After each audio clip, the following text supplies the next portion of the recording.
శర్మిలమ్మ గారు శ్రీకాకుళం జిల్లాలో ఇచ్చాపురంలో వచ్చి అభివృద్ధి ఈ రాష్ట్రంలో ముఖ్యమంత్రి చేతుల మీదుగా జరగలేదన్నటువంటి మాట మాట్లాడడం చాలా విడ్డూరంగా ఉంది. ఈ జిల్లాకి ప్రీతం ముఖ్యమంత్రి జగన్మోహన్ రెడ్డి గారు ముఖ్యమంత్రి అయిన తర్వాత మహిళా సోదరీమణుల పేరున పెద్ద ఎత్తున వారికి అన్నింటిగా అండగా ఉంటూ అనేక రకాలైన అభివృద్ధి కార్యక్రమాలు జరిగాయి. ప్రతి సచివాలయ పరిధిలో కూడా మరి వెల్నెస్ సెంటర్లు కానీ, రైతు భరోసా కేంద్రాలు కానీ, సచివాలయ బిల్డింగ్లు కానీ కడుతూ ఈ జిల్లాలో అత్యంత ప్రధానమైనటువంటి కిడ్నీ సమస్యకు నివారణ దిశగా ఫౌండేషన్ ఆయన చేతుల మీదుగా వేసి ముఖ్యమంత్రి వేళ ఆ హాస్పిటల్ని కూడా రీసెర్చ్ సెంటర్ కిడ్నీ సంబంధించినటువంటి ఉద్దానం ప్రాంతంలో ప్రారంభించడం కూడా జరిగింది.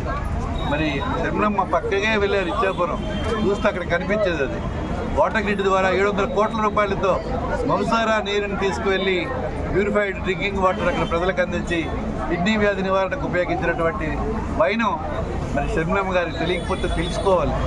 మరి నిన్నటి వరకు తెలంగాణలో ఉండి ఇప్పుడు ఇక్కడ ఆంధ్రప్రదేశ్ వచ్చి ఇలా విమర్శించడం చాలా తప్పమ్మా.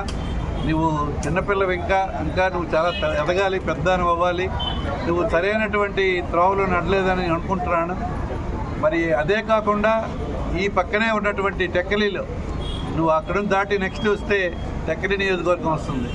అందులో మూలపేటలో సంతబొమ్మాలి మండలంలో 4,000 కోట్ల పైన మరి ఒక ప్రాజెక్టు ఉద్దానం పోర్టు నిర్మాణానికి ముఖ్యమంత్రి గారు శరవేగంగా పోర్టు పనులు కూడా జరుగుతున్నాయి. అది శాంక్షన్ చేసి మరి ఆయన చేతుల మీదుగా ప్రారంభించడం కూడా జరిగింది. ఇలా తీసుకుని పోతే ప్రజల అకౌంట్లో నేరుగా ప్రతి ఒక్క లబ్ధిదారునికి కూడా చేకూరే విధంగా అకౌంట్లో డబ్బులు వేసి అనేక కార్యక్రమాలు జరుగుతుంది. విద్య కానీ, వైద్యం కానీ, వ్యవసాయం కానీ, ఇతర సంక్షేమ కార్యక్రమాలు పరుగును పెట్టించే గొప్ప నాయకుడిగా ఈ జిల్లా వాసులందరూ ఆరాధిస్తున్నారు.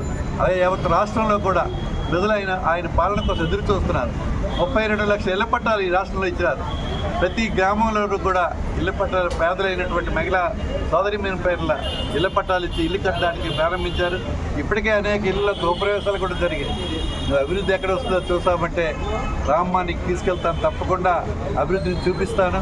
మీకు తెలియకుండా ఎవరో చెప్పినట్టు చదివి ఈ చంద్రబాబు నాయుడు గారికి ఇతరులకి మేలు చేయడానికి చేసే ప్రయత్నం చాలా తప్పని, నువ్వు జరిగిన విషయాన్ని తెలుసుకొని మాట్లాడాలని శర్మిలమ్మ గారికి తెలుస్తాను. Thank you.